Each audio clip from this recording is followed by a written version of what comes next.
difficult to imagine an event that could upstage the memorial of 9/11, but here we are.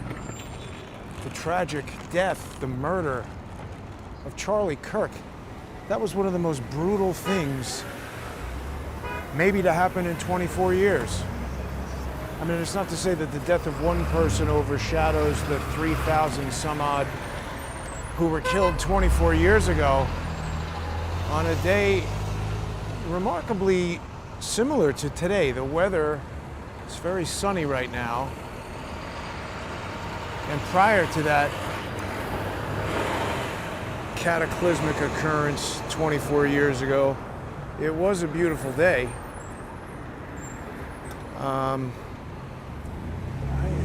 It's difficult to find words. What was done to Charlie Kirk was so terrible. It's hard for me to understand, if it's worse, the reaction that some people have been having. There have been so many people who have been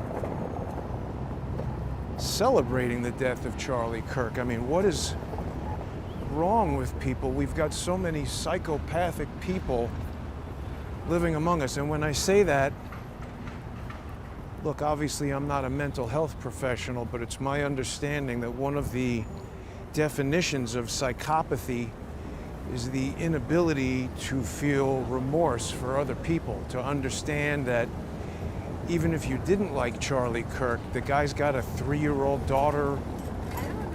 Well, he did.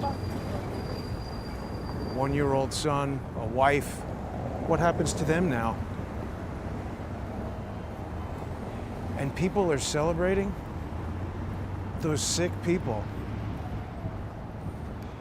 Obviously, I think people who watch Crowdsource the Truth aren't in that crowd, but you've seen these videos. And the people on MSNBC who presume, well, we don't know if this was a political killing. Maybe it was a supporter shooting off a gun in support. Thankfully, that moron was fired. What was his name? Dowd? How can you even have such an idiotic thought? It's hard to imagine. But a lot of people, I think don't know. We're still in shock, really, In a lot of ways, this murder of Charlie Kirk, we haven't had anything like this since, look, obviously there was an attempt on Trump. Thankfully, they missed. That's another group of psychotic people. This is all the same psychopathic people who say, oh, too bad they missed Trump and hooray for Luigi. I don't even know much at all about that guy who Luigi killed, but he's another guy who had a wife, probably had kids. Even if he didn't, the point is, what did Charlie Kirk ever do? He's telling people to go find religion and get married, have kids, don't be a pervert, don't do drugs. The guy had a positive message. I mean, look, I can't say I was friends with him. I think maybe I spoke to him 2 words at a Turning Point event 5 or 6 years ago. So I didn't know him personally, but it doesn't matter. This is obviously super unimportant, but you got a boot on the Ferrari. These guys are interested. It's September 11th today. And you wouldn't know it. I mean, 24 years ago at this moment, there was a different vibe happening in this city. I didn't mean to get distracted by that nonsense while I'm talking about Charlie Kirk. You don't need to know him to be outraged by this. The fact that we've come to a place in the United States of America where not just the miserable waste of life who pulled the trigger,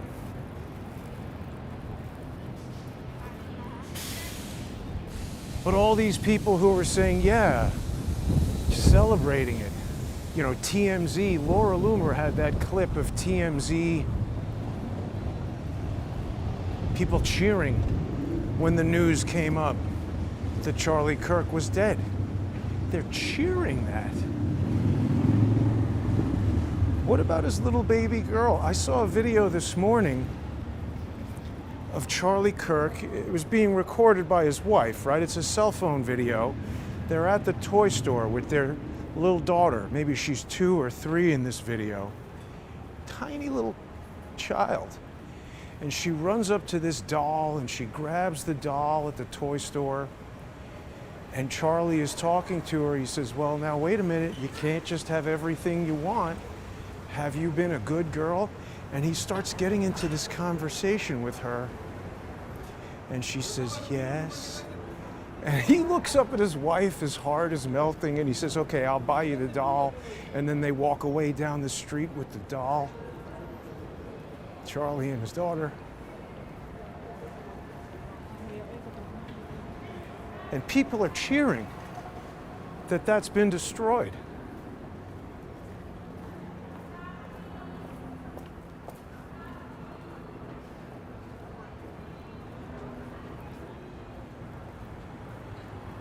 Think about everything that Charlie had to do right to get to that moment. He meets this girl, decides I'm going to ask her on a date, has to do everything right very carefully to get the two of them to fall in love and get married, make a nice wedding, have the daughter. You know, he's taken care of his health all his life to be a fit adult man, have a child with a woman who loves him, raise the daughter to be polite and understand that she's got to be a good girl. And then think about how easy it is, by contrast, for this criminal psychopath to do the wrong thing for 1 second. Pull that trigger. You know, everything, whatever, if it's a guy acting alone or if it's a team of 100 people that put that sniper on the roof, something could have struck him in that moment. He could have said, you know what, I'm looking through this scope right at the juror. If it's a guy acting alone or if it's a team of 100 people, something could have struck him in that moment. He could have said, you know what, I'm looking in the vein of a man do this. But the absolute absence of humanity in that sick, psychopathic individual,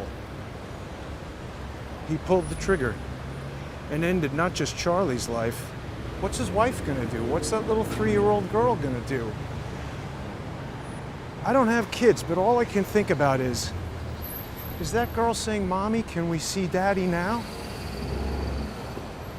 And how many times will she ask that before she understands that no, you can't?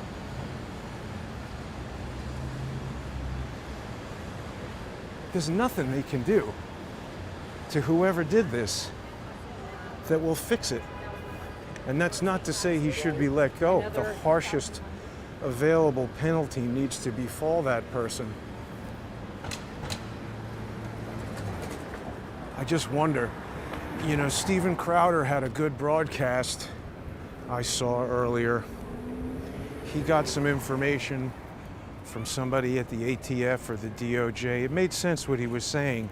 You know, that person watches his show, wanted to share the information with him because they knew that if they gave it to NBC or CBS or the New York Times, they'd spin it or they'd bury it, you know?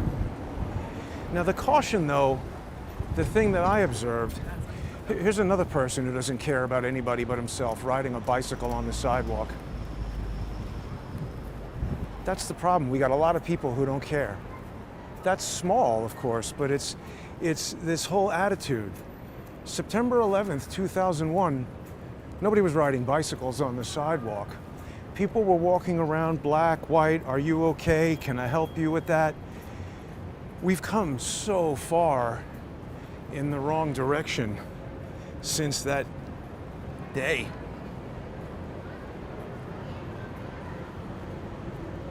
Even this building, it's not a symbol of hope.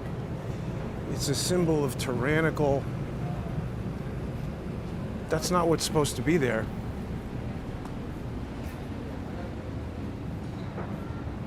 So Crowder had this broadcast. He said they found a rifle that had, you know, trans ideology etched into it. maybe that's valid evidence. I'm very skeptical of that, you know. Doesn't that, it's possible that that's the gun that was used, but why would the person wrap it up and leave it in the woods? To me, it seems more likely that that would be misdirection, deliberately planted evidence intended to misdirect the authorities, because obviously the guy on the roof wants to get away. And you say, oh, well, Jason, you know, why do you believe evidence on the roof? Well, okay, so yesterday we saw somebody posted a cell phone video, and I think there's more than one angle. There are two cell phone videos I've seen of somebody on the roof.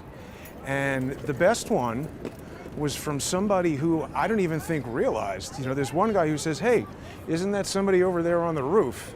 And then a lot of people on X and elsewhere are saying, oh, you know, why didn't you call the cops or whatever? I mean, look, in retrospect, yes, obviously, you should have done that. Maybe the person's like, is that a photographer? Who is that? And just in the short time it takes you to process that thought, bang. I don't blame the person taking the video, but I'm just talking about evidence coming to somebody from the ATF, the DOJ, whoever it is. We know the ATF, I'm confident the ATF was very involved in misdirecting evidence in the Butler shooting. I don't know Steven Crowder. I mean, I've spoken to his producer. I am aware of Steven Crowder, but in other words, he's not a personal friend of mine. I'm not doubting him. I don't know who he's speaking to. I don't know where that evidence comes from. But the evidence that I've seen that I found quite trustworthy was this random evidence from somebody's cell phone. And I don't know if people saw this. I put this up on X earlier today. Let me play this on a loop. So this is in the inset circle there. That blow up is a 1,000x, excuse me, let me get this correct, 1,000%, 10x, 10 times blow up of the video that was provided on X, which came from, I think, OS Int Defender, I believe was the name of the account. And I don't think that's the person who originally recorded this video, but this is the best quality of this video that I have. So this was someone panning. You see that black part of the frame moving left to right.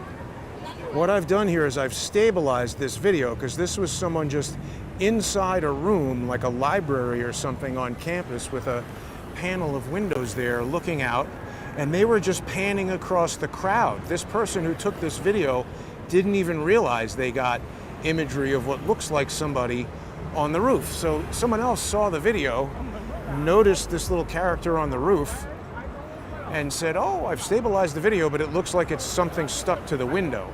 Because as the person pans, you can see that for most of the run here, if you look at the window frame, the person is they're not moving too much relative to the window frame, except for the last few frames of the video. And you see a jacket whipping around or something. Maybe it's a rifle going over his shoulder, maybe it's a backpack. I don't know, but it looks like a person moving to me, running right to left on the frame here. So I slowed it down, sorry, I didn't slow it down. I stabilized it and I blew it up so that people could look at that and contemplate that. And to me, that's very solid evidence that somebody was on the roof. Additionally, I'm not going to show this, but right when the incident occurred, somebody sent me a video. It's been shown on InfoWars and stuff of someone pretty close up in the crowd, standing near to where Charlie was when he was shot. And listen, I'm no medical expert, I'm no gun expert, but you could see, bing, when you step through it frame by frame.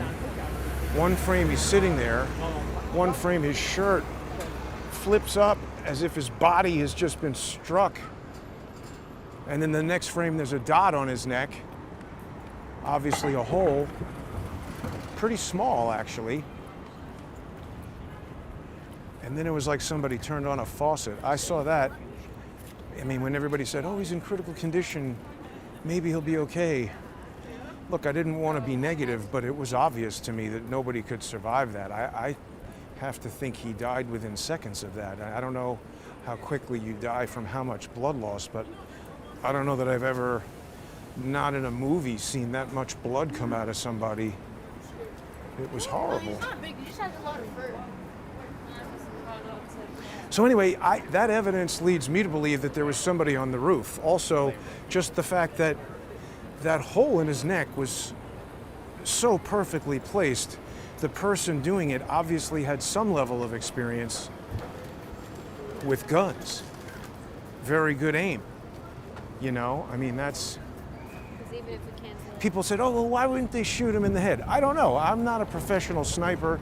I'm not a professional assassin. I would presume, just based on a guess, that they might say, well, if he moves a little, or if the wind blows, or if I don't get it completely right, maybe it could bounce off of his skull.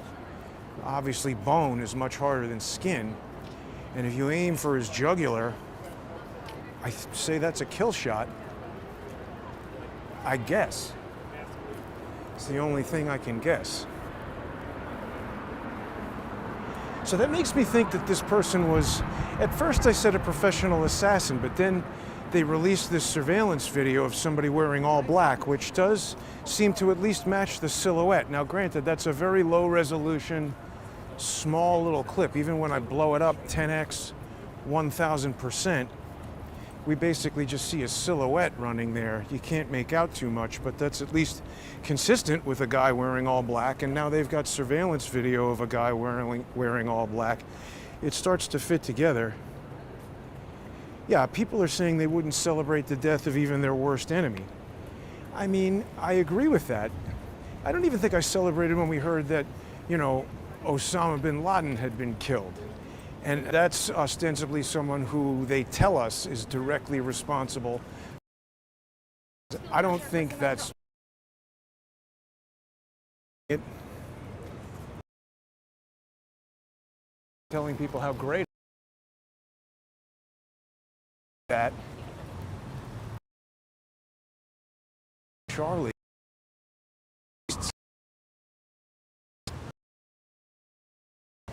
So this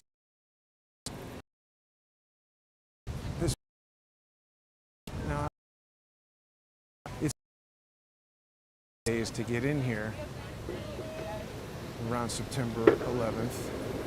I guess it's the end of the memorial services and stuff. This is this Silverstein-owned park where lots of different stuff fell, and there have been different, I guess this is permanent now. Over the years, there have been different art installations here.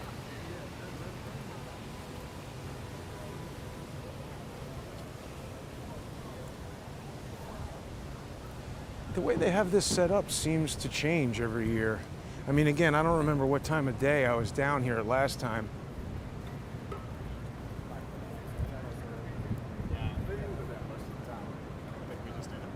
But maybe we're allowed. Yeah, it was fenced off, right, because they want to keep it to family for the memorial, I think, for most of the day, or part of the day.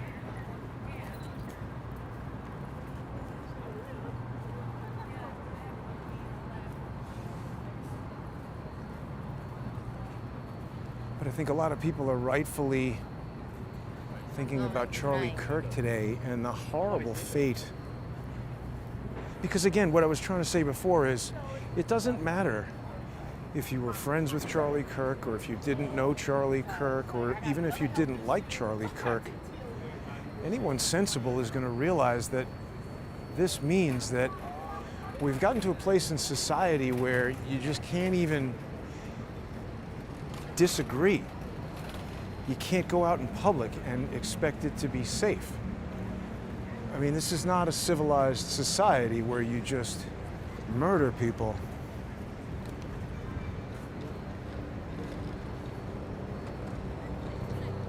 We've really lost something. And it's this whole, you know, all these people. I've seen even friends of mine, their kids posting things on Instagram suggesting support for Luigi, and I didn't say anything to the person. couldn't believe it. Not recently, this was a while ago, but like I said, I don't know anything about that insurance executive. I don't know much of the facts and details of the Luigi case, but how can you support that guy? How can you support murder? Just cold-blooded psychopathic murder. I have friends who were killed on September. I had friends who were killed on September 11th.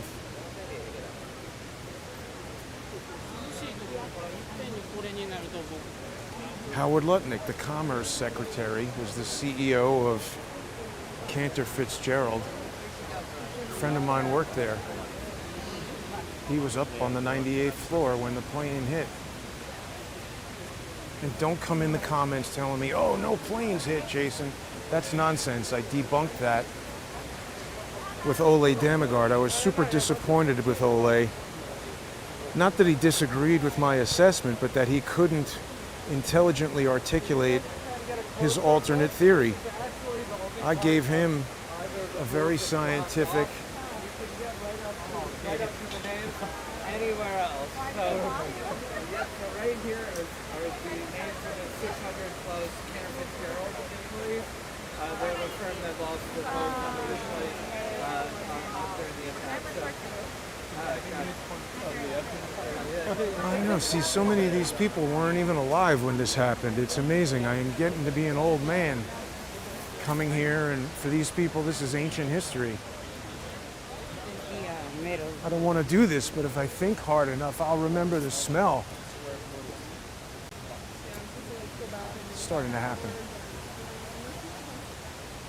There's chemicals and death, burning. It smelled for a long time.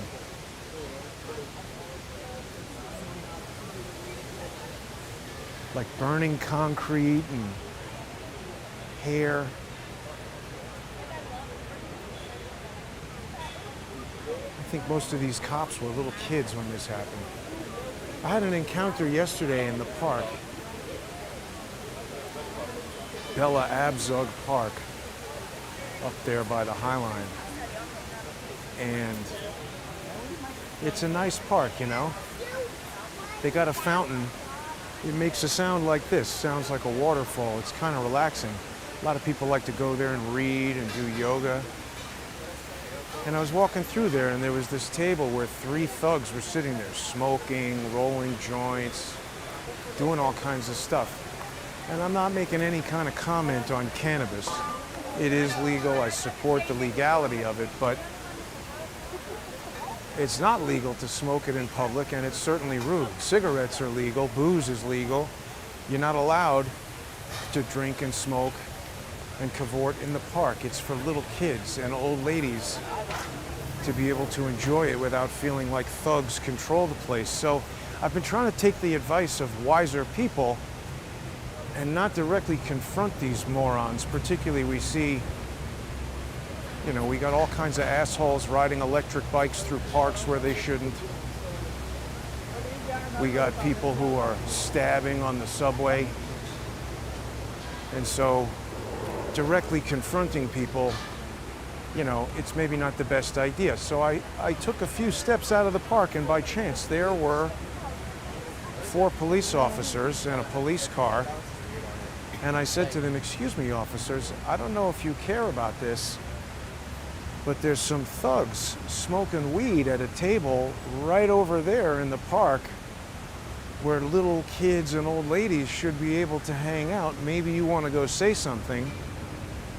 And this overweight, undersized turd of a police sergeant said to me, well, smoking's legal now. People can smoke.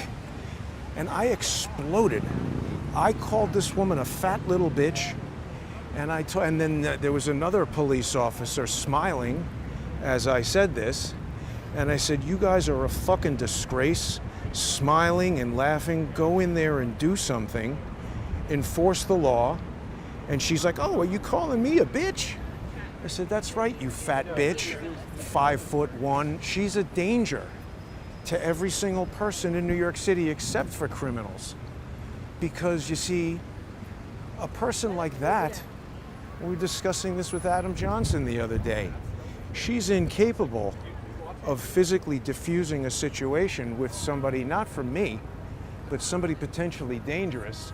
And that's going to cause her to defer to deadly force far more quickly than a qualified, physically capable police officer would.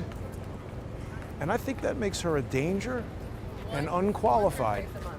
And unfortunately, we have so many police officers like that now who should not be police officers. It puts everybody in New York City at danger. But Equity, she's a woman, she's black, I can't say anything about her. It's a big problem happening right now. And you know, it goes to all these people thinking that it's okay. That's the craziest thing about these people who are proud and happy to post TikTok videos on their own accounts where it's obvious who they are. They don't care who knows that they're happy that Charlie Kirk was murdered and a 3-year-old girl doesn't yet realize that daddy is not coming home. And a 1-year-old boy who will never know his father. How old is his wife? 20s? Maybe 30? What is she gonna do? Young mother like that, raise the kids by herself with the misery of her husband being murdered by these sick people who are attempting to take over our country?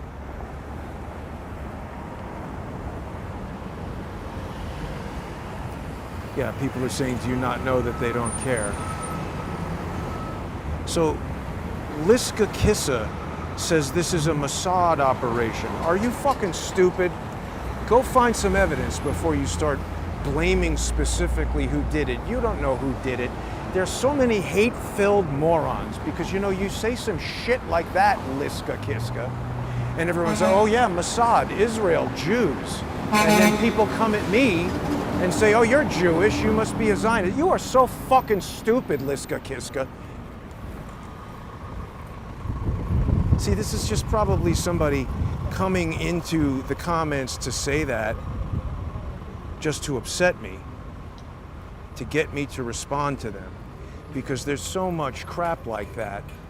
You know, this is social engineering on the order of George and his stupid asshole brother. Such a piece of shit you are. And this is what I'm talking about. It's the same kind of psychopathy, where they don't care what their lies do or who they hurt. You know, George's brother, in the midst of Charlie Kirk being murdered, was busy sending emails to Chris Boozie's attorneys trying to get me in trouble in court. And you know why he's doing that? Because he's the one, George is the one, who initiated this lie where George made up out of whole cloth the falsity that I had raped a world famous. Maybe this will resume it. If I hit that soon enough, maybe that'll resume it. My only hope of resumption, I think. Did we resume? Yeah, people are getting lots of buffering. I think I did something that might fix. Go find some evidence before you start blaming. Huh, now it's dead. That's from long ago. Darn. I'm pretty sure. Yeah, that's going to be dead. I shouldn't have taken the risk of going all the way over there. Ended my broadcast too soon. Did we resume? Ah, it did resume. All right, well, we're back now at least.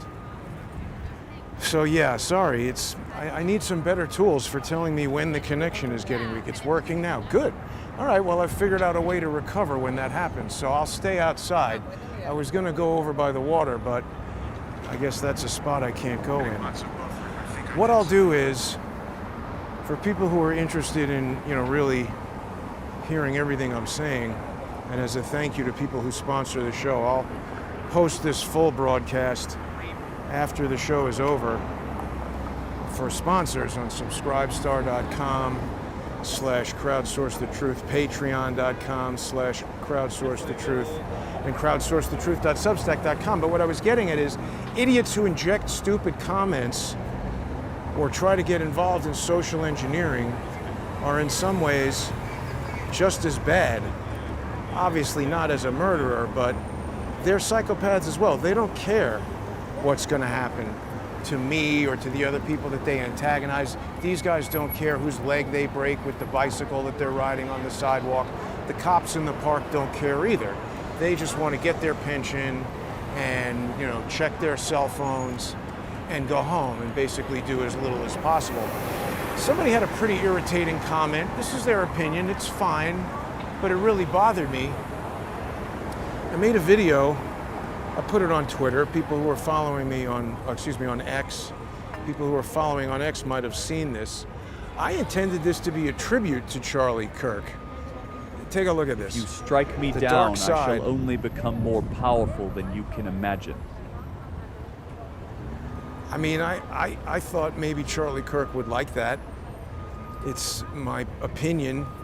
The person deleted their comment. They said oh, this is tacky. And I said, well, you know what? Okay, that's a point of view. I was worried about that when I was making it. Will people take this the wrong way? Insensitive or whatever. But I was trying to say that Charlie Kirk is a hero. He's a legend, as Trump said. He stood for doing the right thing, bringing back family values to America, raising your kids and, not being a pervert and a drug addict and an alcoholic, which, by the way, George is all of those things, and his brother. Maybe not a drug addict, but they're certainly perverted, drunk moron. And what I was trying to do with that little video was just say, now that this psychopath has killed him, what he stood for is going to become stronger. They're going to get the opposite result of, I guess, what they intended. I actually had a whole scene that I had put together that I decided not to put out. I only put out that one clip because I was trying to make it, I felt like mixing humor directly juxtaposed with that was not good. I'll play it for people now. Tell me what you think. I've been waiting for you, Charlie Brown. We meet at last.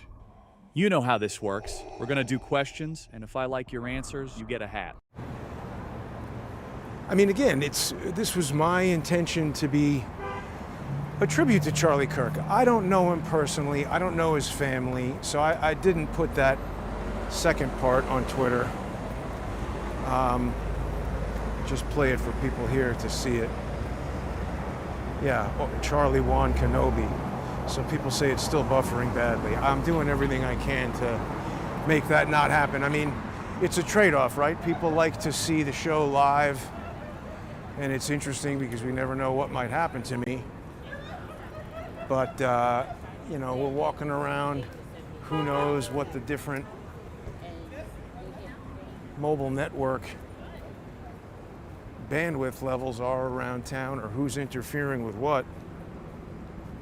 It's possible that was a building over there where they don't want a lot of high bandwidth mobile communication going on. I don't know.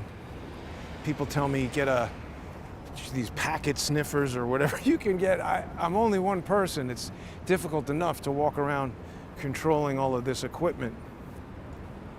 Silver Spangle thinks it's lovely. Thank you.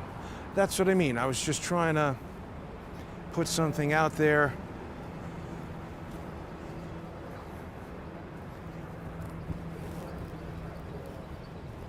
Something good.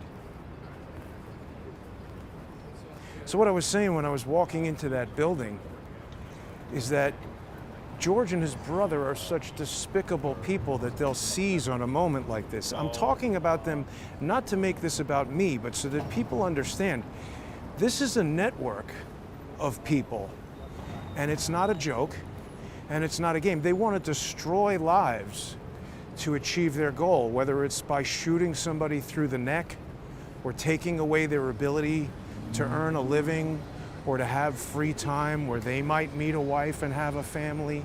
It's really psychopathic. So anybody who watches George and thinks, oh, well, I know he's lying, or sometimes he's questionable, but I'm gonna watch the parts that I think are true, or, oh, come on, Jason, make up with him. No, this is not a joke. This is 8.5 years of them lying about me in public and in court to try to destroy my livelihood, to try to prevent me from earning a living, to try to get me thrown in jail. That's what they were doing with Valerie Caproni. That's the other thing. It's not just George and his asshole brother. Valerie Caproni and Adam Sharp and Barack Obama, these are serious criminals. These are people who, you know, Valerie Caproni may have had a direct role in covering up 9/11. Remember, she became the FBI general counsel. That guy should know better than riding his bicycle on the sidewalk. He's got a helmet on. He's not going to get hurt. These old ladies, however, he crashes a bike into them. It's going to ruin their lives. So people say, oh, haha, Jason's yelling at people on bicycles. Look, I get it. It's not going to change that guy's behavior. But the point is, something's going to happen where it's going to be too late. So I get upset that all these selfish, psychopathic assholes who think there's something wrong with Donald Trump and Charlie Kirk. I bet you if you ask that guy, he's one of the too bad they missed Donald Trump people. Or he supports the fact that somebody murdered Charlie. It's sick. We're living in a sick society, and it makes me very worried to know that all these people around are that dangerous and that difficult to stop in some cases. You know, 8 years. These are resources in court that should be being used to put criminals like the guy who stabbed Irina, her last name is difficult to remember, but that psychopath who stabbed her in the neck. You know, if the courts weren't being jammed up with nonsense of the variety that George's brother has been pumping through there since 1992, 33 years. Isn't that interesting? This is the 33rd year. I mean, he's been doing it every year before then, so that's, you know, perhaps not a coincidental occurrence of the number 33, but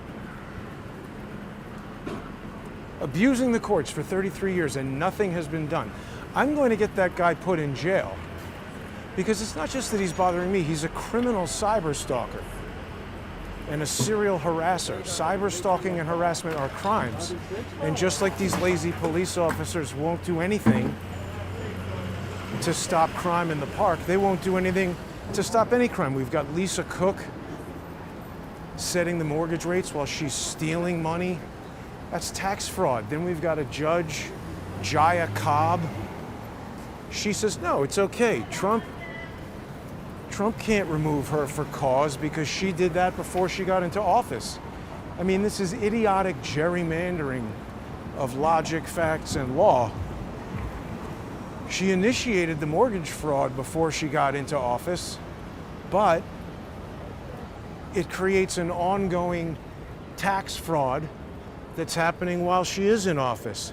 Do people recognize this? 33 Thomas. This is that building, what do they call it? The Long Lines building. That's like an NSA facility where all of our information gets intercepted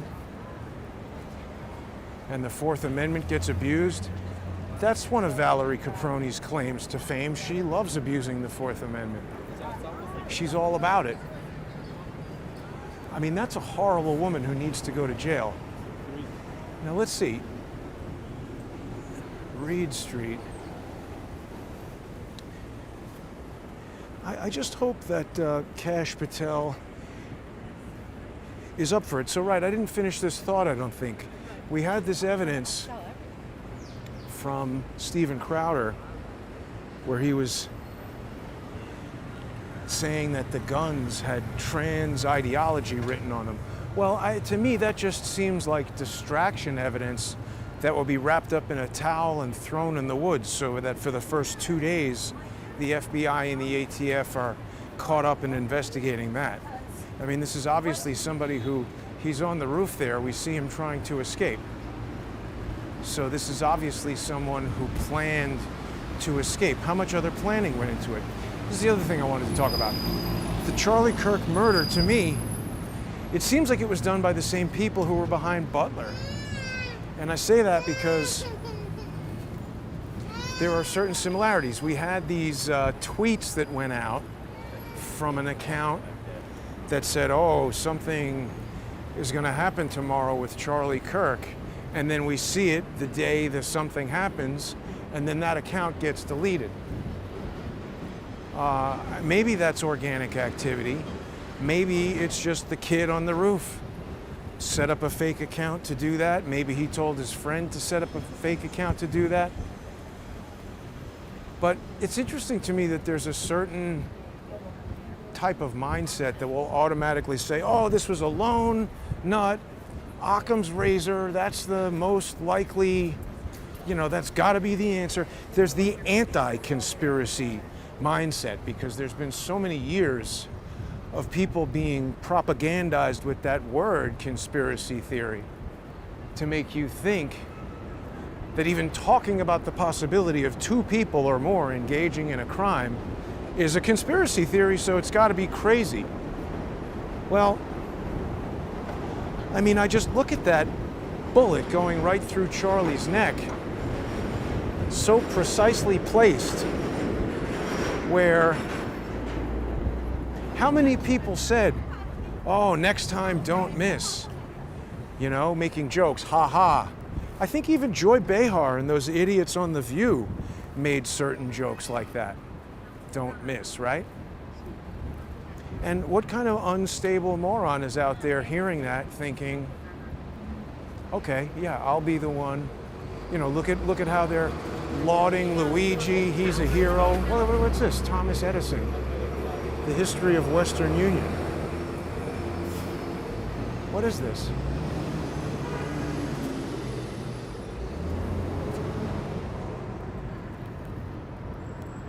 Thomas Edison invents the world's first stock ticker. All great ideas begin with what if. He was a Morse operator with Western Union. His early inventions were completed with the support of Western Union.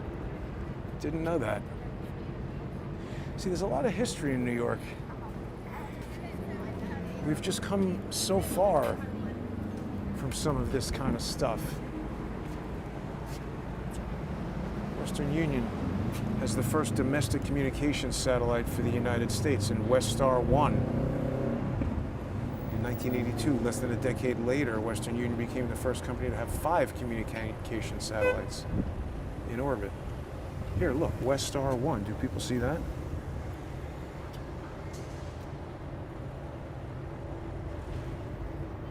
It's pretty interesting.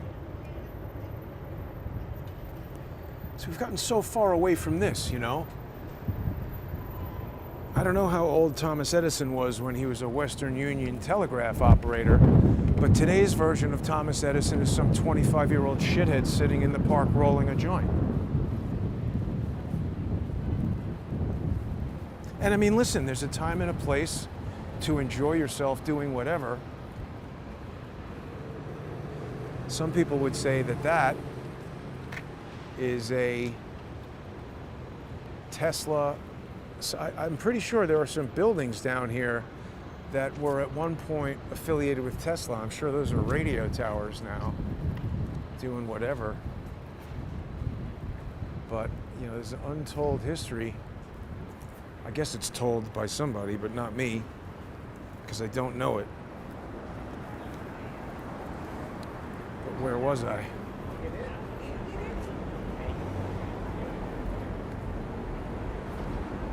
Yeah, good, we're still rolling. Yeah, just the people who are so willing to engage in the psychopathic destruction of life as we know it for their own enrichment. It's so selfish and self-destructive, Valerie Caproni, I've got evidence that she violated the Judicial Security Act. And same thing, well, he wasn't a judge, so not the same thing. I don't know that I was able to prove this with Caproni, but when I was investigating mortgage fraud, right, we were talking about Lisa Cook and all that. So we've got this whole entire kind of class of judges who are just willing to break the law, ignore the facts. Right now we've got Jaya Cobb. I was speaking about this with Charles the other day. Jaya Cobb is the judge in the Cook v. Trump case, where we've got now, I think, 4 days until that, what is it? FOMC, Fed, Office of Market. I don't know what it is, but it's some kind of big vote with the Fed, where obviously one side of this argument wants Lisa Cook to be in it, and the other side doesn't. And frankly, I think we shouldn't have a serial criminal voting on important matters. What's going on with this Buick on the sidewalk?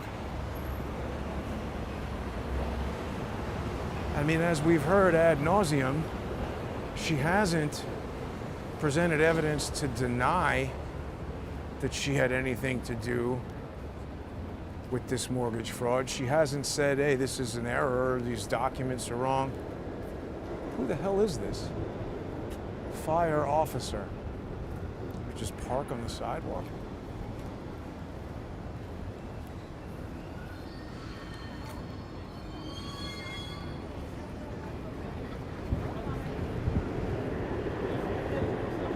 Might as well engage in a little adventure while I'm down here. Where is the building I'm looking for?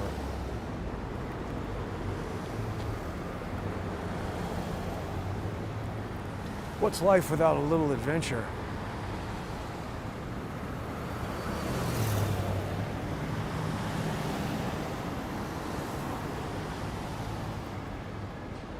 Yeah, we've got this entire class of judges and lawyers.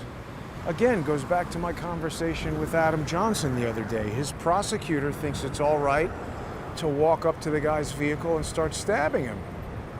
How is that not psychopathy? How is that guy suited to be a prosecutor? And he prosecuted Adam Johnson, stuck him in jail. And now he's walking around, could stab somebody else. It's crazy. Will we see justice?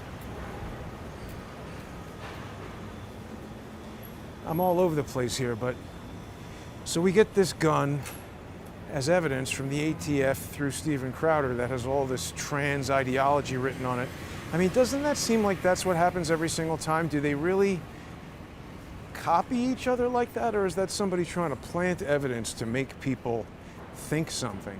Because they know it's like red meat. Right? Get everybody on the Charlie Kirk side thinking this was trans violence and incite some other kind of act of violence. I mean, it seems like they still are really dedicated to this whole take away the guns thing.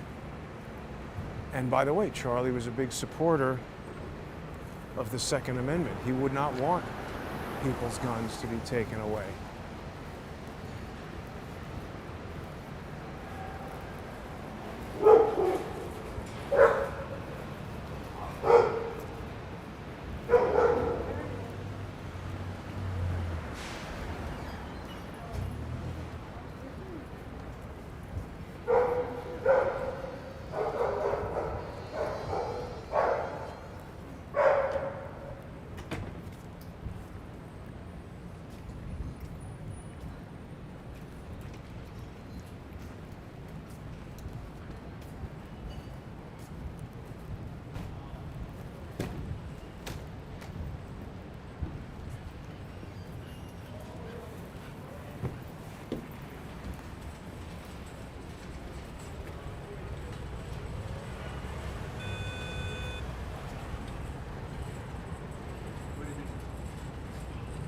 Jason, is Andrew there?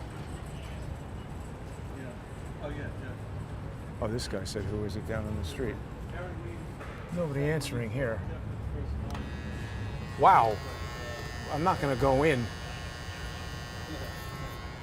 No, I can't go in. I just wanted to talk to the person. That's Andrew Weissman's house. I'm not going to go in there. I wanted him to come down and talk to me. Why were they buzzing me in? That must not have been Andrew Weissman answering that door. No. I'm not here to break the law or intimidate the guy. I just want to talk to him. Ask him why he lied about his relationship with Felix Sater.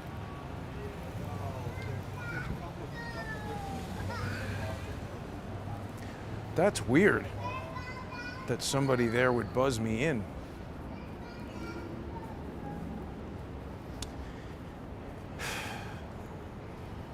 No, that would have been the wrong thing to do. You can't start going into people's houses and recording them. I just wanted him to get on the buzzer. I was going to invite him downstairs.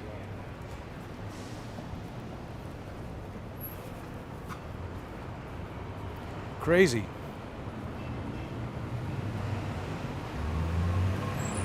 So I don't know, my first thought is that this is planted evidence, you know, and of course, everybody's running with it. Alex Jones, and I saw it all over X, people talking about this transgender ideology being written on the gun. The first place we saw that was in the New Zealand Christchurch shooting with the white chalk written on the gun. And that worked in New Zealand. They took away everybody's guns, I'm pretty sure. That's what they're trying to do. Take away all the guns. And they're going to keep doing these shootings until that happens. So, right, was this guy who shot Charlie Kirk acting alone? I don't know. I mean, you know, we saw that video that I showed of somebody running on the roof in what looks like black clothing.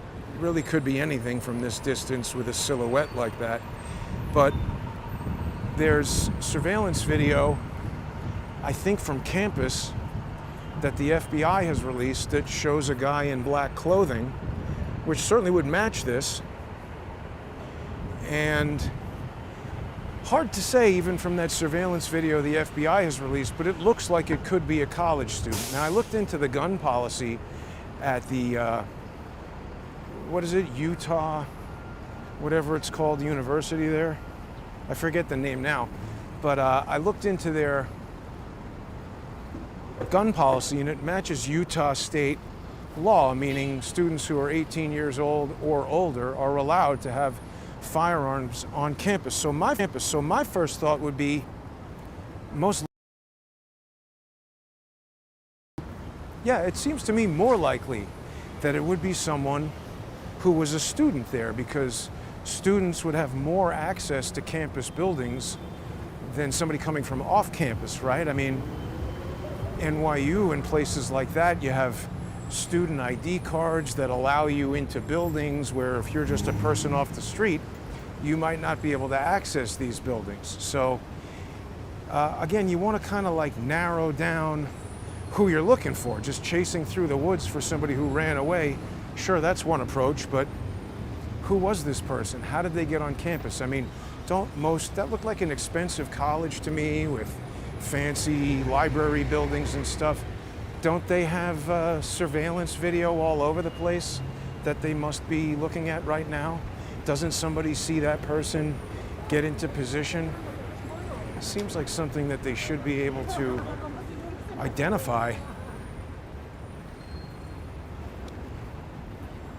And then there was a particular type of shirt. I forgot to bring this image. There's a fence over there that doesn't look like it's going to agree with me. It's a firefighter. See, we don't have too many people like that walking around New York anymore. You see firefighters on September 11th. I wonder what that guy's story is. I was talking to somebody on the way up here on the subway who was a firefighter, and we just remarked that most people on the train probably weren't even alive then. By the way, look at this. This is new on the one. See those fences? I guess to prevent people from pushing people onto the tracks a little bit. That's new. pretty low grade. I mean, New York City, you would hope it would be like kind of impossible to push people onto the tracks. I can't remember if this was Singapore or Madrid, but there's a big, you can't access the tracks as a member of the public at all. There's doors there that only open when the train shows up, and then you can walk in, then they close, and the train goes away. New York City, you could just throw anybody on the tracks at any moment, and don't do that. The other thing that I saw on the way over that was kind of weird was I saw this truck that said Angel Aerial. Can people see that? Here's a close-up of the logo. Now here we are 24 years later. That looks like a pretty new truck, and it's got the World Trade Center there in its logo. I don't know, I just found that kind of weird. Strange logo. And what is that Angel Aerial? I never heard of that before. No idea what they do or what they're doing there with the World Trade Center. I don't know, it just seemed coincidental to see that on September 11th. But I'm concerned that this trans ideology written on the guns, I mean, it's all part of this whole polarized strategy, right? Obviously, Steven Crowder was anti-trans, and so leading conservatives and not Steven Crowder, did I say Steven Crowder? I meant Charlie Kirk. Steven Crowder is anti-trans as well. Charlie Kirk, anti-trans, leading people, and I'm not accusing Crowder of doing this. I'm saying somebody could have given this ATF agent bad evidence. The person who perpetrated the crime could have planted that evidence. I mean, that would be what I would actually presume, is that the murderer, just like somebody posted something on X the day before saying, oh, something crazy is going to happen. Well, who told that person to do that? I mean, was that a coincidence or was that coordinated? So a conspiracy doesn't mean that it has to start at the highest levels of government. It could be some psychotic college student who's an expert marksman, or at least a very practiced marksman. Not the hardest thing in the world to hit a target from 200 yards, but I would think it's somebody who has practiced, and I would think it's harder to hit a living person than a styrofoam target, because you got to think about what you're doing, taking somebody's life. But in other words, how did that Twitter message get there? How did that X message get there the day before with such accuracy about something's going to happen with Charlie Kirk? It would seem to suggest coordination. And we also saw, just like in Butler, we had them putting up these images of whoever it is that allegedly posted that message is a trans person. So didn't they do that with Thomas Crooks? And remember, right away in the crowd, we had, oh, this old white liberal did it, this old white liberal did it. We had a bunch of different sort of false suspects who were apprehended and then released. It just seems like they're planting false evidence to distract the investigation, which seems sophisticated to me. More than just a crazy person running up to the roof and doing something like this. It seems like there's planning and coordination between multiple people, which would be a conspiracy.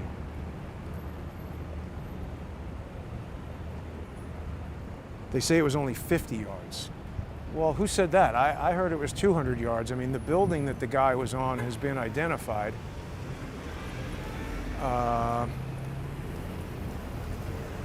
However far away it was someone who was very carefully aiming. I mean, you could tell by looking at the thing that the person had the time to make their shot and put the bullet exactly where they wanted it to go.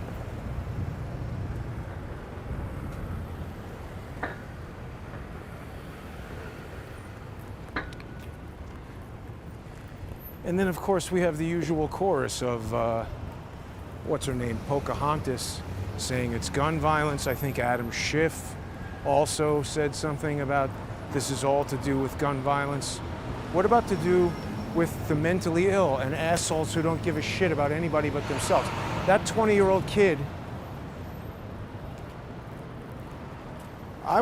if I was the mayor, we would get robots who would be, if someone was doing that, the robot's prime objective would be to remove the person from the vehicle on the sidewalk. And if your activity in an unauthorized vehicle on a sidewalk resulted in the destruction of city equipment, namely that robot, you would be charged double the value of it as part of your punishment.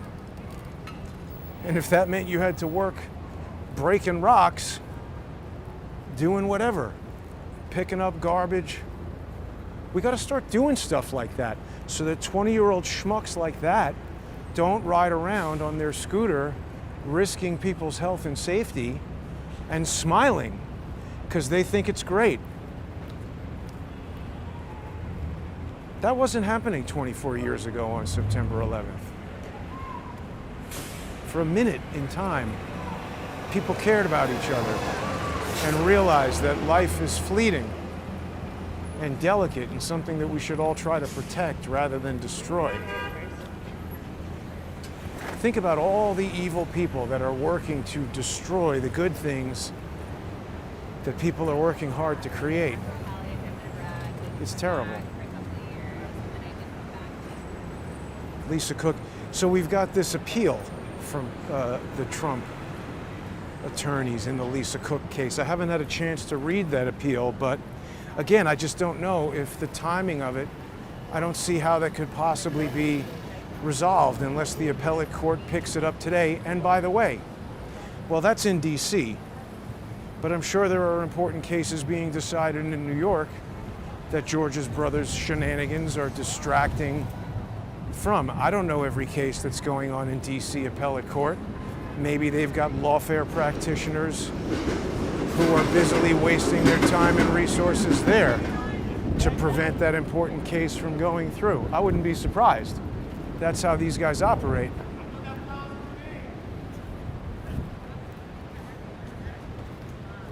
Very strategic. Don't care who gets hurt. Just trying to achieve their goals. That's the key to lawfare, is that it is intended to achieve a political or military objective. And by the way, if this Lisa Cook gets to vote in the FOMC and it makes a housing crisis happen or a dollar crisis happen, what are you filming me?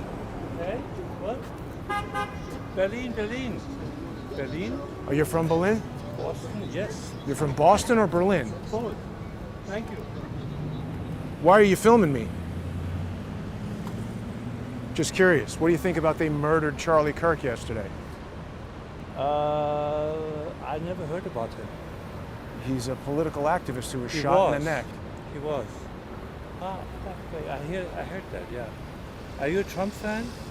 I am. Great, good luck. Why are you filming me, you fucking asshole?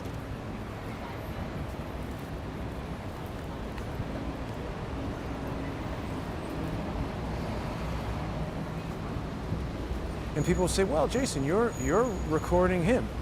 But I didn't single him out and start recording him. I'm just walking around minding my own business. Hey, German guy, come back and talk to me. You put your nose into my business. Don't walk away. Let's have a conversation.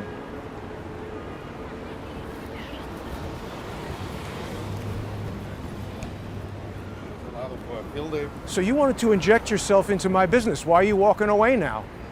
You seem like a fucking asshole to me. You want to have everybody in Ukraine get killed? That's what Germany seems to want to do. Why did you walk up to me and take a picture of me, fuckface? Why aren't you talking now? Mind your own fucking business.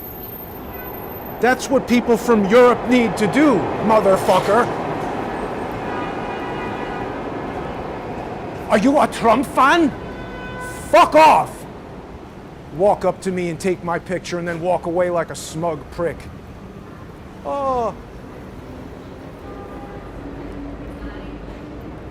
What is with that guy?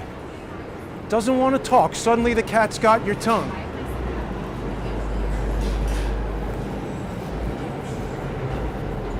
So when you were a little boy, did you live with Nazis, you motherfucker? I bet you did, you vile fucking prick. Why'd you mind your own fucking business instead of walking up to me and starting taking pictures of me? You got nothing to say about it now, do you? You fuck.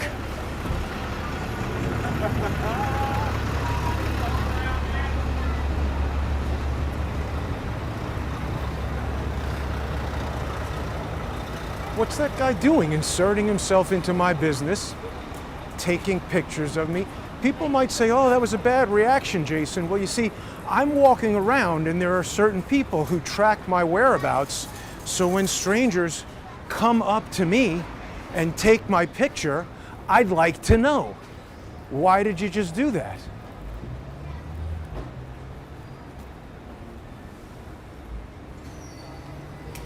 I mean, that guy looked to be about 60, right? I bet he did grow up with Nazis. It's like, oh, are you a Trump fan? Fuck you, asshole. Got a lot of questions, but he doesn't want to answer any questions. I bet he did grow up with Nazis. It's like, oh, are you a Trump asshole? Doesn't want to answer any questions.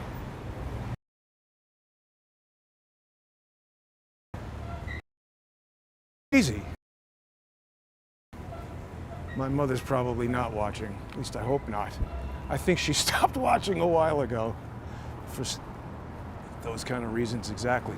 I mean, look, I'm sorry. I don't mean to upset people, but what's the guy doing? Like taking pictures of me, ask me questions, and then he doesn't want to answer questions? I mean, what was unfair about what I was doing?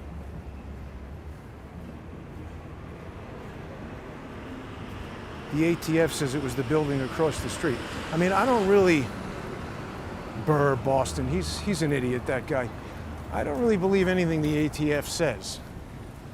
Until they give us the original photo from Detective Gianvito's phone. He did look like an Antifa Nazi. Stupid asshole. Come up to me and invade my space. Why wouldn't he tell me? What are you taking the pictures for? I would tell him. I'm doing a live stream. People have seen me do that. I tell people where they can see it. See, he feels justified. Oh, because you're a Trump fan, I can take pictures of you and mock you, but you can't ask me any questions. I tell you, where was that son of a bitch on September 11th?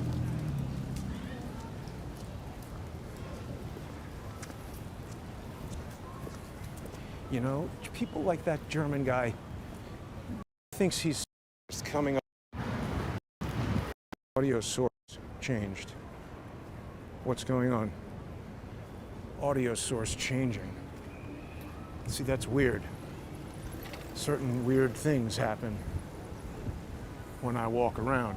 That's the thing, you know, we've seen people come up to me and strange things happen. So that's why I was questioning that guy. He did act like a weak man who would willingly protest for money. Yeah.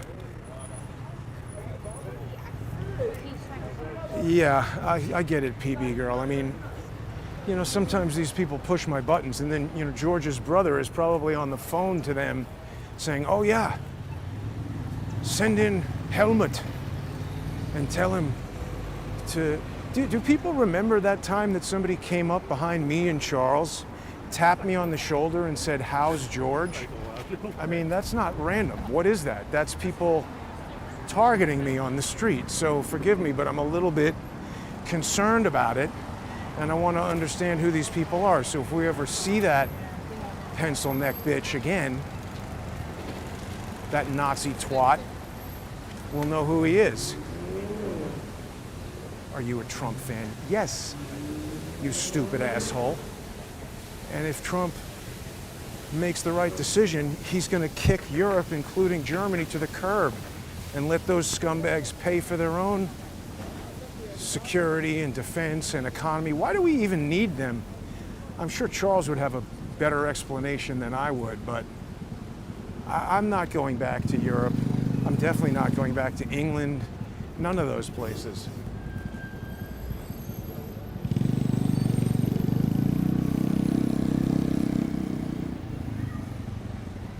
Guy's invading my space, asking me questions, and then he prances away like a girly man. Excuse me, I have to go put on a skirt and high heels and go to the sex club. Weirdo German asshole.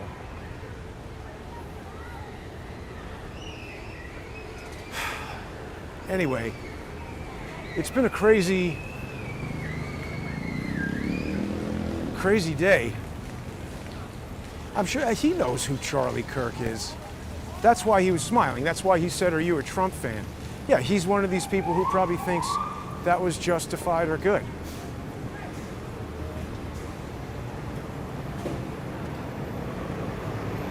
You know, he's one of these people who's going to be for Luigi and upset that Yurik missed.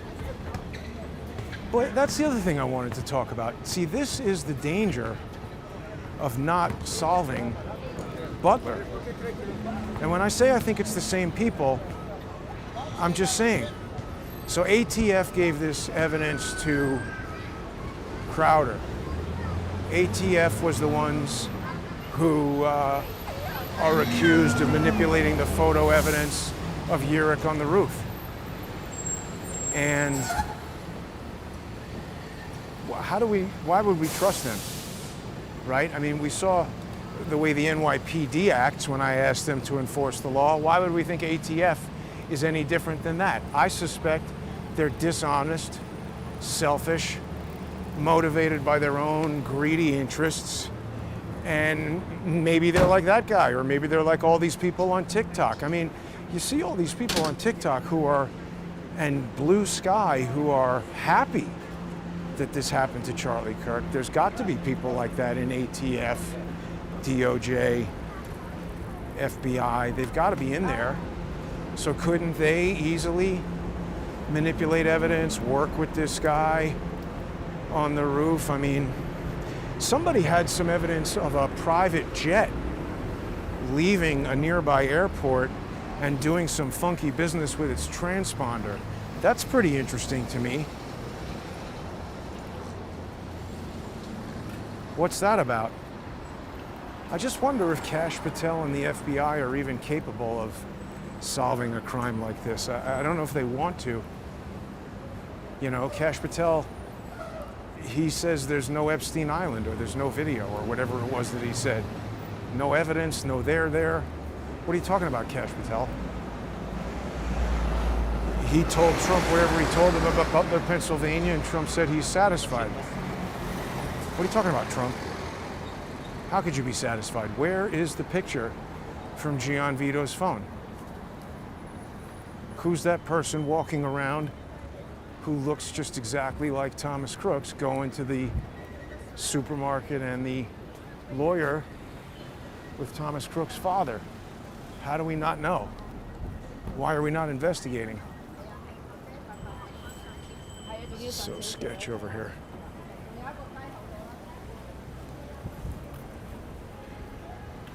I mean, 24 years ago, if you had walked around right here, I mean, honestly, like, this is maybe the result.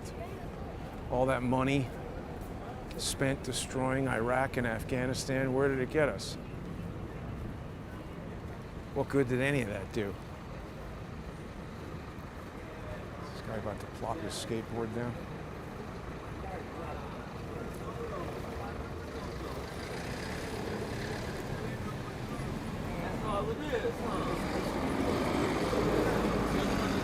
I don't know. It's like I said at the beginning, it's mostly becoming ancient history for people, September 11th. I don't think people really care. I wonder what all these people who support the murder of innocent people, what do they think about September? They can't possibly care.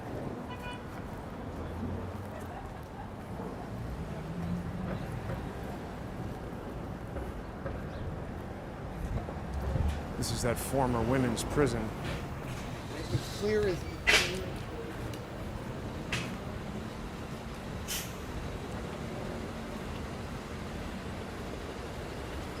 Yeah, so George's brother was agitating the court and the attorneys in my case against Chris Boozy all morning. He's got to be put in jail. And I was like, oh, for what? Cyber stalking, harassment, doing that over the mail and over the wires, it's fraud. Deliberately using that stuff to harass people is cyber stalking. And he's been doing it for 8 years. And by the way, you know, I called that guy a Nazi. I'm asking him, you look old enough that probably your parents or your grandparents might have been Nazis. Tell me about that. How do you feel about that? In the case of George's brother, I call him a paperclip Nazi because, first of all, if you go to his Twitter, everything on there is hate-filled stuff. He's the one who's sending letters in cases that he's not involved in, referring to me as an effing Jew. His father, Herr Schweigert, never made a penny from one of the most important inventions of the 20th century. I allege it's because his entire background in the U.S. Army was made up, and that he was a participant in Operation Paperclip. Hasn't been disproven. It's a valid theory. That's what I think. So I think he's a paperclip Nazi.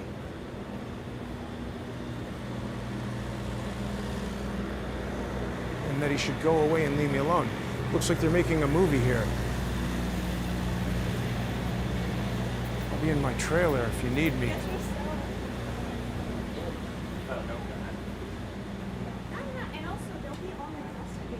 Yeah, it's September 11th has been kind of, it's 24 years, but I think people don't remember it. You know, when I was on the subway and I saw that firefighter, I could see on his face that he remembered it. He wasn't acting like these other people. When you see a truck like this and it says Lucy and Desi, that's the men's room and the ladies' room. At the assistant director's office right there. Here's Fly e-bike. They're responsible for a lot of the dangerous and careless bike riders on the sidewalk.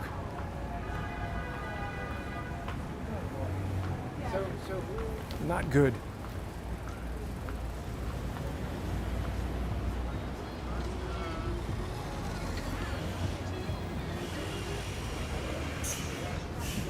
It is a beautiful day as far as the weather goes.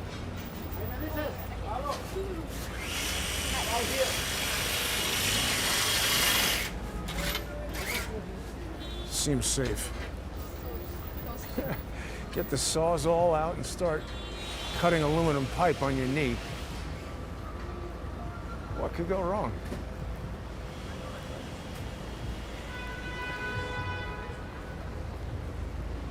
It was strange, you know, September 11th. I felt a little bit of that yesterday when Charlie was killed, that sense of shock, that not because I was so personally close to him, but just because it was so horrible. It's true evil. I think that's what that is. When you witness true evil, you don't even need to know who it is that's perpetrating it, but you feel it. You know, I don't think it was 19 guys flying those planes and Osama bin Laden who cooked up September 11th. I think there's something much more complicated there. Oh yeah, we forgot to talk about this Omar al-Bayoumi. There was a pretty recent and important development in a civil lawsuit against the Kingdom of Saudi Arabia by some of the victims' families from 9/11, where they won a ruling. Cindy Minnie asks if I was in New York City when 9/11 happened. Yes, I was. I was in the same apartment that I live in right now, and I watched the buildings burn from the roof of the apartment, and I walked right down to where we just were to see if there was anything I could do to help, and the cops told everybody to go home. And then just as I got home after that was when Building 7 collapsed. they were saying it looks like it's going to collapse or it could collapse. So there was an important, here's Halloween spirit, important ruling in this civil case where they, you know, Saudi Arabia was saying, no, you can't sue us because we're Saudi Arabia. Checking the phones. You can't sue us because we're Saudi Arabia and we're, you know, immune from lawsuits for 9/11. And this court doesn't even have jurisdiction. So I guess it was like a motion to dismiss. And the judge ruled, nope, we have jurisdiction. So he hasn't ruled on the merits of the claims, but they're basically saying that Omar al-Bayoumi, who's a guy that was videotaping the Capitol building and stuff, and then co-signed for apartments for some of the hijackers, alleged hijackers, and had a big party for them, and video recorded the party, and they're on the video.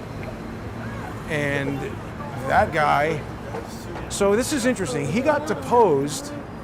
Ken Silva from Headline USA brought this detail to my attention. Omar al-Bayoumi was deposed as part of this lawsuit, and that video deposition, it's entered in court. The lawyer says, hey, if anybody wants this evidence, you can, you know, email me or write to this address and we'll put it on a website for you to download or send you a thumb drive or whatever. But then I contacted that lawyer several times. Email, certified letter, no response. Called the office 2 or 3 times, no response. Left a voicemail, no call back. So I don't know. CBS News had elements of the Bayoumi deposition that they played on the news, but this lawyer who said anybody could get it doesn't seem to be following through on that. It just makes me wonder, is there something in the full deposition that if you saw it might not comport to whatever it is that CBS News is trying to get everybody to focus on? That's a big tactic. See, and that takes me back to the Charlie Kirk thing and all this evidence that we're seeing from the ATF. I thought it was a good broadcast that Crowder did. And I'm not, again, challenging the validity of, you know, he's given evidence by the ATF. I believe that's true and correct, and he's being honest about that. I'm just saying, wouldn't the ATF, if they wanted to fool people, inject false evidence into a source like that? I mean, they know that nobody's going to believe CNN. When I say nobody, I mean the type of people who are watching right now. People who already don't believe the news aren't going to believe whatever it is that comes on the news, so the tricky people would be motivated to try to trick us through some sort of false information being injected through somebody like Crowder, because they know that people trust him, or Alex Jones, or whoever it might be. So try to get some bunk evidence onto those guys, like, oh, here's a video of a transgender shooter, or here's somebody running around on the water tower, or that kind of crap, you know. Get George Webb out there. That's what George is useful for. Just look at whatever it is that he's talking about, and you can basically take it to the bank that it's a lie. This was also interesting, unrelated to any of this other stuff, but Sam Altman, the CEO of OpenAI, was getting interviewed by Tucker Carlson, and we know that Elon Musk hates Sam Altman or really doesn't like him. And there's this issue of Suchir Balaji, who was an OpenAI developer who was going to testify or something like that, I think, in a big lawsuit with the New York Times about how they're training artificial intelligence and copyright infringement claims and things like that. Again, I'm not super familiar with the details of the New York Times case, or necessarily super familiar with the details of the case of Suchir Balaji's death, but it's a question of, was it a suicide or a murder? And Sam Altman says it was suicide. Elon Musk says it was murder. There is some very suspicious evidence about it. I thought Sam Altman handled himself pretty well in the interview. And by the way, Elon Musk, I know, is a liar. You know, he said May 2022, he's never going to fight a justified lawsuit and he's never going to settle an unjustified lawsuit. So he lied when he said that, because he's been fighting my lawsuit against him about his hired security choking me. Additionally, I remember a long time ago, Manuel Chavez said that he had met Elon Musk at some black hat convention. And Manuel Chavez, there's a lot that can be said about him. He's not a good actor or liar. And I got a sense that when he said this stuff about Elon Musk, that he was telling the truth. And remember, Manuel Chavez was talking about Dogecoin way before Elon Musk ever was. I found that detail very curious. And by the way, that's not to say that I trust or believe Sam Altman. Again, I don't know these people. I don't know who's telling the truth and who isn't. It's just interesting to see which side of it that they're on. I only became interested in Suchir Balaji because I saw George Webb all over it. It's also interesting to note that George Webb met with Suchir Balaji's mother or something like that, went into Balaji's house, his apartment, whatever it was, the death scene, and now Suchir Balaji's mother is saying that George somehow violated this non-disclosure. I don't know if it was a formal agreement or some kind of pact, but there's a beef between George and Suchir Balaji's family. I'm not surprised by that at all, because George is a liar. And so anytime I see somebody aligned with George's story, I become suspicious. And of course, Elon Musk has a motive for people thinking that Sam Altman is guilty. Basically, Tucker Carlson maybe stopped just short of outright accusing the guy of ordering the murder of this kid. And I thought Sam Altman really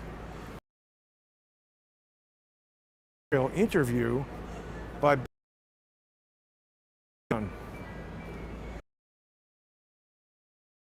parents. He was a developer at OpenAI. Disputed circumstance. So for instance, the surveillance cameras, wires were cut. Somebody else's hair. Somebody put on a wig and cut the surveillance wires. So if anybody saw this person walking into the apartment, they had long hair. They left the hair in the apartment after he was killed, and then the surveillance cameras were cut, so anybody seeing this person leave, it wouldn't match the person who was entering or whatever. It's all definitely very suspicious, but again, I would be cautious about jumping to a conclusion, because like I said, whenever George and the assholes in his milieu are around anything, I become super suspicious, because they like to make up stories and then plant evidence to make people likely to believe their fake stories. So back to the Charlie Kirk thing, if they're finding a gun wrapped in a towel in the woods, that just reeks of being planted evidence to me. You know, they had this gun with a scope on it that was a Mauser. Cullen was talking about it a little bit. And I'm not saying anything bad about Cullen, I'm just saying he sees the evidence and he's talking about it. I don't know enough about guns or Mausers. I mean, is this a gun that could have done that? It certainly looks like it. It's a rifle with a scope on it. But why would the guy leave it in the woods for the police to find it? He's obviously trying to get away. Why not take it with him? And they're like, oh, it's got the spent round in the chamber, and it's got the... Why would he do that? This is obviously someone who knows guns well enough that they can place the bullet right in Charlie Kirk's jugular vein. You're not going to take the spent shell with you so that it can't be forensically matched up? Or at least allow them to have a story that says, we got the gun, we got the spent cartridge, and the rest of the unshot bullets, so those match the bullet that was shot into Charlie, and you know, we got that out of the dirt behind him or wherever they got that. I mean, I don't know, this all just reeks of nonsense that they're going to wrap up very quickly and never tell you about who actually did it. That's my opinion. And that's what makes me say it seems like it's done by the same people who did Butler. And by that, I don't mean necessarily the same exact individuals. Obviously, some of them are dead. The guy on the roof looked pretty dead. But in other words, like IBM, I was in the park the other day. It's the same company that made the punch card machines that calculated the Nazi business that's now over there telling you about tennis. Not the same people, and I'm not impugning IBM in any way. I'm just saying this is the same team. Adam Sharp is on that team. His father was on that team. George and his asshole brother are on that team.